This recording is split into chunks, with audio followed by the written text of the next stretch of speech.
5 years now, and as you all know, I've been in this game of public speaking for 11 years now. So whatever I'm going to be teaching you today is not something that I haven't experienced. It's not something that I do not know the result of. Is that clear? So these are the things that I've learned through experience. What is experience? Experience is knowledge gained over time, whether by direct involvement of an event or indirect involvement, which is like what? Example number 1, reading a book. Is that clear? So first thing that you should understand when it comes to public speaking is answer this question: are you willing? Is that clear? Are you willing? Can you repeat after me? Are you willing? Are you willing? All right. I will derive this from the book, the wonderful book, the Bible. I'm a Christian entrepreneur. Everything I do is based upon the Bible. The Bible, there's a question that was asked in the book of Isaiah, if I'm not mistaken. It says, if you are willing and obedient, you will eat the best of the land. So it means that willingness is a major aspect to consider if you are going to eat the best of the land, and as well as obedience. So I started doing your job for you, and I started doing some research on this word willingness. And you figure out and you find out that the word willingness comes from what we call the subconscious mind, right? And it comes from the subconscious mind. That's where you have the will, you have the choice to choose. And nobody, literally nobody can control your subconscious mind other than you, right? Okay. This year, middle of this year, I started doing martial arts, right? Because I was going to the gym and I started doing martial arts a little bit, right? So don't play with me. I will kill you. All right. So I started doing martial arts and I approached the sensei, right? And said, my guy, can you just teach me martial arts? And I thought martial arts is simply you get there and he says, Shung! And I started beating people. You get the point. That's what I thought. Like literally, when I get there, he just gives me a bag and said, "Beat this bag." No, he says, "You want to do martial arts? First, come here 4 o'clock tomorrow, 4 o'clock in the morning." I went there 4 o'clock in the morning, and I saw him standing there and says, "You're late." But I arrived there 4 o'clock. He says, "You're late."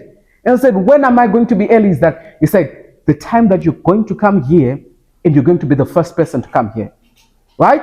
I got there 4 o'clock, and as I thought as I'm going to go there, he's gonna say, start this, you point like this, and he says, number 1, he says, do 100 push-ups. I'm like, wow, I cannot do 100 push-ups. And he says, no, all right, you don't want to do 100 push-ups. Now do 200 squats. I do the 200 squats. Obviously not on a row, obviously, right? I'm not Hulk Hogan or Arsenal, right? I do the 100 squats, and it says, now I want you to do the 100 push-ups, but you're going to do them in sets of 20s, right?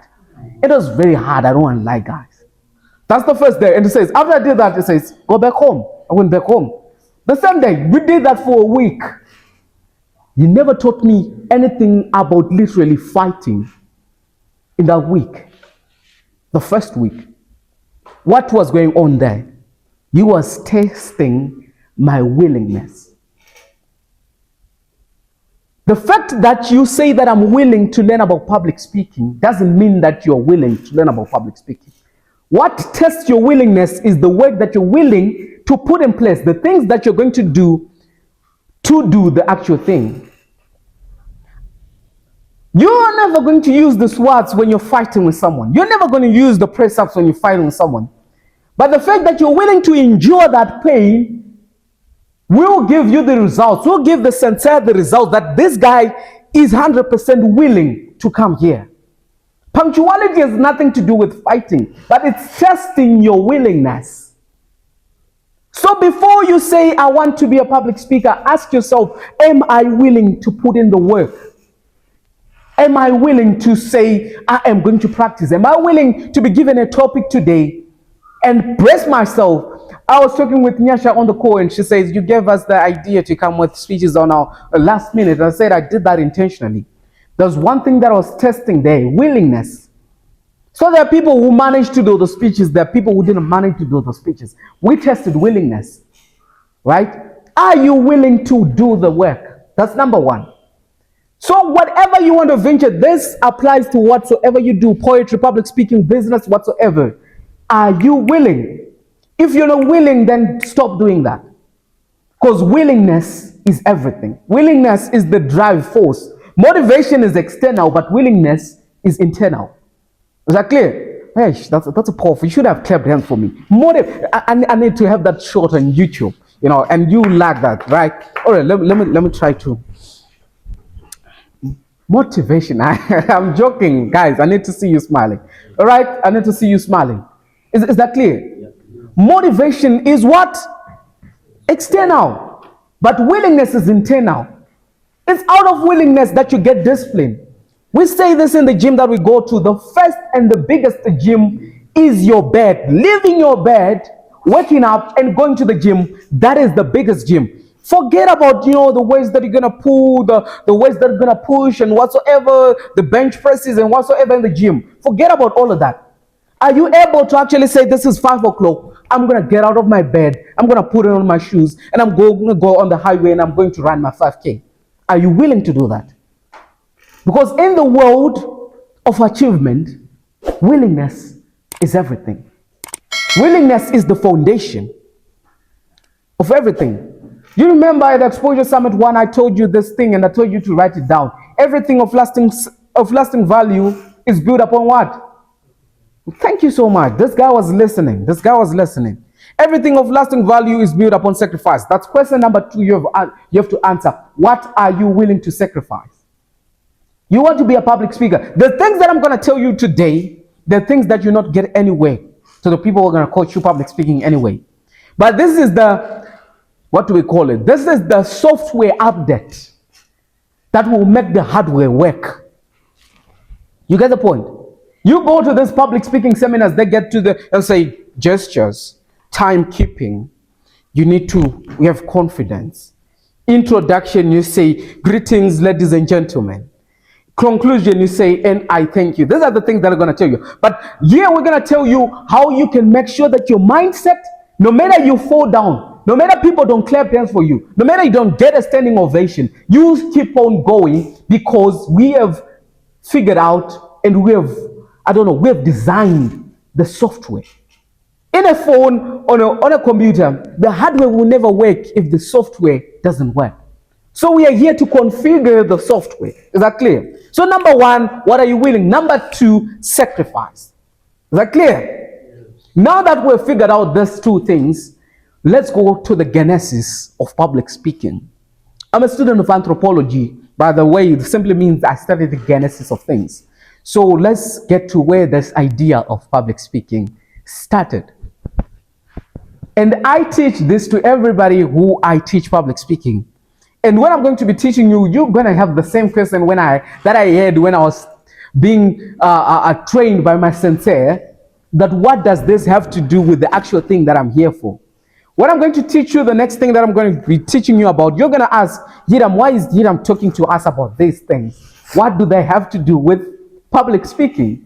That's the same question I had, like, why am I doing 120 squats? I'm not like trying to get, you know what squats gives you, I'm not trying to get them, right? Yeah. Why am I doing press ups? I could just simply go to the gym if I wanted someone to make me get press ups. Yeah, I want to learn how to fight because I want to fight. By the way, you have got exes and you want to fight. Life is not that good. Right? You at least as a man you have to stand up for yourself, right? And yeah, you can actually, and literally now you can actually mean it when you can say I will beat you, right? Because you don't have the karate, right? So every human being has what we call 7 intelligences. Write that down. 7 intelligences. Lucy, you remember?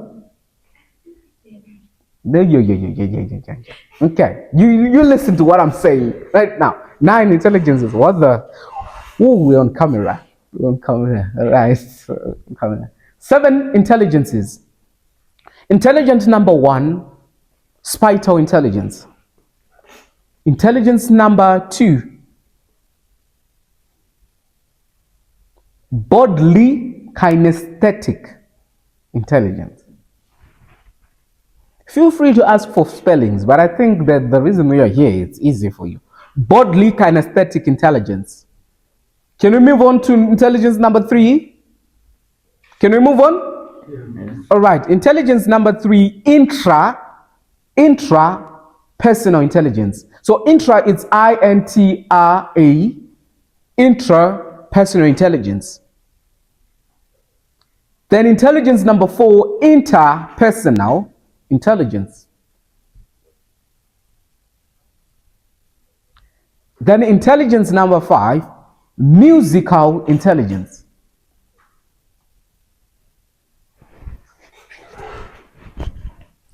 Then intelligence number what? Number 6 is logical mathematical intelligence. Logical dash mathematical intelligence.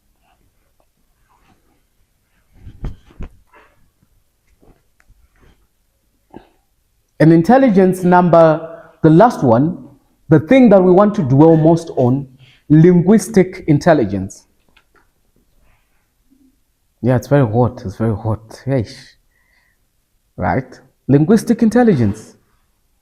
Okay. Imagine if it's hot for you, you're not wearing any blazer. What about me? Because I'm really, really dark skinned. I'm really absorbing all the heat. Yeah, I'm really, literally black. All right. What's intelligence number 1?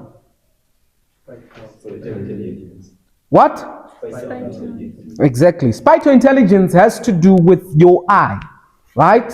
It has to do with your ability to visualize things. It has to do with your ability. There are people who are really gifted with spatial intelligence that when they can simply look at this pulpit and they can draw it. Yeah. You know that? Those are people who are gifted with spatial intelligence. Those are the people who, for those who did, is it USAP? You get asked those questions, the puzzles, kind of things like that. You remember? Yeah, that's spatial intelligence. Intelligence number 2, what is it? Bodily kinesthetic intelligence. Bodily kinesthetic intelligence has to do with sports, dance, and anything that you do with the whole body. There are people who are gifted with bodily kinesthetic energy that they can literally do any sport that they want to put their mind to. Those people, they're there, right? If you're in high school, thank God I'm still speaking, the majority of the people here are high school students, right? And even the people on YouTube, they are not high school students, but they can relate, right? Have you ever gone to, schools like Prince Edward? When you go and these guys have a blazer, right? With the badges, there's basketball, hockey, netball. There's netball. Is that netball?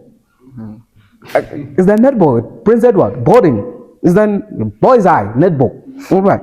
Okay, so there's basketball, hockey, cricket, soccer, public speaking. I don't know how those guys manage to do all of those things, right? Those people are the people that we can say they are blessed with the bodily kinesthetic and intelligence. And these are the people who can even, some people who are really good with dancing. I'm not a really good dancer. I don't know what I'm going to do on my wedding, but I'm not a really good dancer, right? But there are people who are really good dancers, right? People like, what's the name of the guy who came to Youth in Action? The one with the beard, the light-skinned one. What's the name? Is it John Cole? Exactly. You're really good choreographers, right? Then let's go on the next one. What's the next one? Intrapersonal. When we use the word intra has to do with oneself, right? When we say in Zimbabwe intra-trading, we're talking about the trading that is done within the borders of Zimbabwe, right? When we're talking about intra-trading in Africa, we're only talking about the trading that happens only in Africa. So when we're talking about intrapersonal intelligence is how oneself can relate to oneself, right? And this has to do with confidence. This is one of the major things when it comes to public speaking, right? One of my first coaches who taught me about public speaking taught me, before you conquer your audience, conquer yourself, right? That's why nobody, literally, ask anybody who was with me, who has been with me in high school, nobody has seen me practicing. Nobody has seen me doing a rehearsal of public speaking, but everybody saw fireworks when I got on stage. Is that clear? Is that I try by all means to conquer myself. That's why I practice speaking to myself, speaking to the mirror, speaking in the bathroom. That's why I practice speaking to the trees, speaking to an imaginary audience. Conquer yourself. That is intrapersonal intelligence. Do you think of yourself? What do you think of yourself? Right? I used to tell, I told one of my friends, I told her, like, I'm the most selfish person you'd ever meet. Why? Because I think of myself very much and I think very highly of myself. Right? So that is intrapersonal intelligence. Let's go on interpersonal intelligence. Inter is from the word international. You know international, right? It simply means two or more, right? So we will say international trading. We're talking about trading of Zimbabwe with other nations. Intercontinental trading of Africa with other continents. Interglobal, international. Simply, in high school, you know, inter-house competitions. It's houses against each other. When we say intra-house competitions, we're simply meaning competitions that are happening within the house. Inter-schools is competition among schools. Intra-schools competition within the schools. Is that clear? Okay, what's the next one? Sorry? Musical intelligence. Does that need explanation? You know, there are people who are really, really blessed. You know, there's some music that I listen to. I'm a very, very huge music fanatic. And when there's some music that you listen to and you like, what? How the hell did somebody think of that? You get the point? How the hell did somebody write such a wonderful... To let you know the fact that not everybody is blessed with linguistic intelligence, we'll give each other an opportunity here to come and sing. Oh my God. If you want to come here and sing, you see that singing is not easy. Even songwriting is not easy. But there are people who just like do that. Like it's easy for them. These are the people who have the what? Who are gifted with the musical intelligence. Is that clear? Yeah. Right. What's the next one? Logical mathematical intelligence. Let me tell you this fact. Not everybody is smart when it comes to school. This is a fact. You know, there are some people who just really can't see the books. You know, the teachers will try beating, they will try whatsoever, they'll try counseling, but they really, you know, with the books they just, you know, parallel. They'll never meet. You get the point. There are people like that, right? And these people are not really gifted with logical and mathematical intelligence, right? They might be gifted the logical way, but mathematical, my God, right? You know, there are instances where you cannot see the box, right? It's literally black. You cannot see. Yeah. I can see who wrote the examinations recently and who didn't write the examination with the reactions that you're giving me, because some of you don't want to spoil that thing, right? You don't want to be called too smart. You don't want to be called too dumb, because if you call yourself too smart, and then we see D, you know. If you want to call yourself too dumb, then we see D. We just say, he already told us he's dumb. So you get the point, right? When we talk about linguistic intelligence, man, you know, this topic gives me fire in my bones. So let's just get it over with. I need the camera on me. All right, linguistic intelligence is your ability to convince people to your own ideas. You see the guys, the way I'm doing this, I'm not using any notepad, I'm not using any textbook, I'm not using anything. Like, it's just straight from my mind. You should try this, right? This makes people understand and believe with the information that I'm going to say. So linguistic intelligence is your ability to convince other people to your own ideas.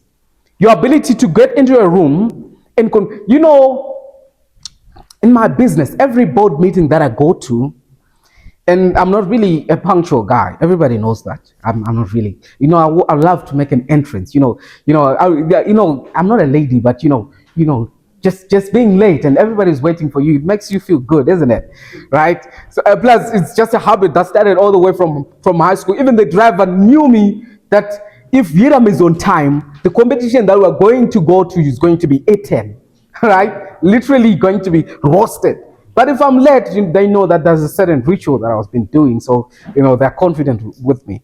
So whatever board meeting, especially for me, I'm in business, right? And entrepreneurship. So they know that they do not have to agree on anything, or they do not have to discuss about anything before I get there. Because if I get there, I will convince them that whatever they've agreed on is literally not the thing that they should have agreed on. So they would say, should we continue the meeting? And say, no. Hiram is obviously going to come and say, you are discussing nothing. It's my ability to convince people to my own ideas. You know this when you get into a meeting and everybody, how many people here do that? How many people here, get into a meeting and they can actually get everybody to agree to their own point of view? How many people? How many people?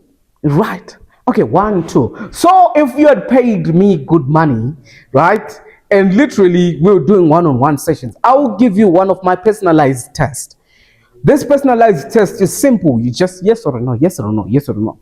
This gives me the idea to know what level of linguistic intelligence are you at, right? So that I know the amount of work that I have to put in as a coach, right? I think even pastors should have that test, to check their members in the church to check, is there a demon in your family, right? Is there a spirit of poverty, so that they know the amount of prayer that they have to put in, right? Is there any generational cases in your family? They have to do that, because I do that with my students in public speaking, because I want to know the amount of work that I have to put in. I want to know the amount of work the student has to put in. So, how many people here have gone into a meeting, be it a family meeting, be it a girls' outing meeting, be it a boys' outing meeting, and they are the guys and they are the persons who actually decide the things? How many? Lucy, how many? Yeah, that's linguistic intelligence. How many people here have been told choices by their parents and they have managed to convince their parents to go with their personal choices? How many people here? Wow, teenagers. I'm a 2K. Hey, you don't follow your parents. All right. Yeah, that's linguistic intelligence. Trust me, even up to this day, my father wants me to be a lawyer. Why? Because once I agree on something, I'll stand on that. I'll look for evidence. In debate, we call them what? Exhibits, right? I'll find exhibits. I'll go and pick out my friends and say, this is exhibit number 1. You want me to do this? I cannot do this. Look at this. You get the point. And my dad says, you must be a lawyer, right? And I don't want to do law. Literally, I don't want to do that, right? But you get my point. That is linguistic intelligence. Your ability to convince people to your own ideas. Your ability to set the rules, to set the ground, to set the topography of the room, right? Yeah, to set the standard. That's linguistic intelligence. And that is the reason why you're here. You want to make sure that you sharpen your linguistic intelligence, so that when you get on stage, you convince people to your own ideas. You convince people to the things that you are here. So, how do you do that? Number 1, be confident with your information. Write this down. Be confident with your information. Is that clear? Let me show you. Can I have any person give me a notepad? Any person? A notepad. I just want to give you an illustration of what you guys were doing. Some of you here. China. Mr. Elect. Some of you guys were like, my apologies for being here. I was not prepared. Education is the power to the future. Let's talk about knowledge. Knowledge does not measure maturity. I'm not saying that's the literally. But is the measure of maturity or someone's behavior. Do you think I can convince you guys that knowledge is not a measure of somebody else? Do you think that convinces people? Do you? But if I come here and say knowledge is not a measure of somebody else's maturity. Maturity is not by age. Maturity is by choice. Knowledge is power. You get the point. Even though I'm talking rubbish, literally, right? You lean into your audience. Mr. Yalaki, thank you so much. Clap hands for Mr. Yalaki for his pinkish notebook. Is that yours? Okay. Huh? Who got it from? Who got it from? Myself. What? Personal. Oh, it's personal. Yeah, you gotta tell that. Pink. Right. Okay. Yeah. Oh. Right. You get the point. Convince people. How do you convince people? You need to convince yourself first. The thing is, you're not even sure of what you want to tell us. How can we be sure of the things that you want to tell us? Would you eat your mom's food if your mom isn't sure if there's poison or not? Would you eat it? Like your mom says, but I was holding the bottle of Roga and I'm not sure if I spilled some in that, but I don't want to eat it. Can you just eat it? Would you eat that food? Right? So I'm not sure, but yeah, there's a gonzo. And I'm not sure what was in that movie, but I think I don't know I'm super. But would you do that? That's number one. Number two, from Denzel Washington, one of the movies that I told Lucy to watch. Go and watch it. It's called The Great Debaters. Another point. Would you punch yourself in a street fight? It's a question. All right, or in a fight. I told you I'm doing karate, right? Would you beat yourself in that fight? Like literally, I'm fighting with Mr. Vincent here. Or you're fighting with Mr. Vincent. Would you punch yourself? Would you do that? Would you do that? So why would you punch yourself when you're here in a word fight? Why would you say to the audience, I'm not prepared? Because literally you're punching yourself. Literally you're reducing your own points. Right? It's not humility. Let me tell you this. It's not humility to get in front of the audience and say, I'm not prepared. It's not, you see, it's an ironic thing, right? We want to think like, when you get on stage, you humble yourself and to say, by the way, I was just told this short last minute, and you think all of a sudden there's going to be a miracle and you're going to wow people and people will say, but why were you saying, it's not humility, right? We have this thing as Zimbabweans. We have this thing that we want to, what's the word? We want to reduce the bar, right? So that we can exceed the bar. It's crazy, right? We want, we don't want to look, we want to say, I just picked some old clothes in the wardrobe, right? But you know that's your very best clothes, right? And you just say, I just picked this old suit. Am I looking good? Am I looking good? It's not, it's just nothing, it's some old thing. But you know that's your best thing. And you're not even confident with your own thing. Would you want someone to say you're looking smart if you're not confident with what you're wearing? Right? Yes, in fashion, you will tell you that in fashion, 99% of the fashion, I don't know the ratios, I don't want to use numbers, all right. Okay, let's say 90% of your fashion is the clothes that you're wearing, but the 10% which is very important is the confidence that you're wearing. For the gentlemen, we understand that you cannot wear, your suit is not complete if you do not have the smile, right? Yeah, you have not dressed completely until you put on the smile. You get the point? So be confident. That's number one. But the rule of confidence comes from knowing. Are you confident with the information? I can confidently tell you about business because I've done the research. I've worked on business. I've read books. I've listened to podcasts. I've listened to YouTube videos. Right? I've watched those videos. I've met people who have built multi-billion-dollar businesses. I've gone into discussions with those people. So when I get in front of people and I say I want to talk about business, I'm confident with the information that I'm telling you. I'm confident with the information to tell you about the 7 intelligences because I've told everybody I've coached public speaking about the 7 intelligences. I now know them. They're now in my fingertips. So the root of confidence is knowledge. And what is knowledge? Write this down. Knowledge is information. And the knowledge alone doesn't work. Because knowledge is just information. How do you amass knowledge? Through experience. Experience, as I told you in the beginning, experience is knowledge gained over time. Whether indirectly, which is maybe reading a book, or whether directly, which is direct participation in an event. You got the point?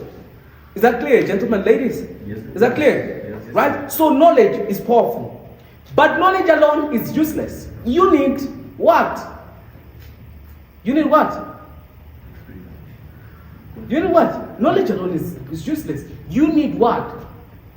Understanding. Understanding is comprehension. You just amass this knowledge, but you need to comprehend that knowledge into something that is now relevant. Haven't you ever met someone who has information, but that information is totally irrelevant? Have you not been in a discussion with people who come and we're talking about public speaking and they tell you about mining? They have the knowledge, but it's not relevant. Have you not been in a discussion when you're talking as girls, you're talking about, the boys and your crushes, and that girl is coming and talking about men? It's irrelevant, right? Okay. So we're gonna cut this, and we want to go out. I can see some of you are already sleeping, and you're feeling like you're in your 2-in-1 or whatsoever. So let's go out, right? Can you cut the video and let's go out? We'll just go and do our session under the tree there.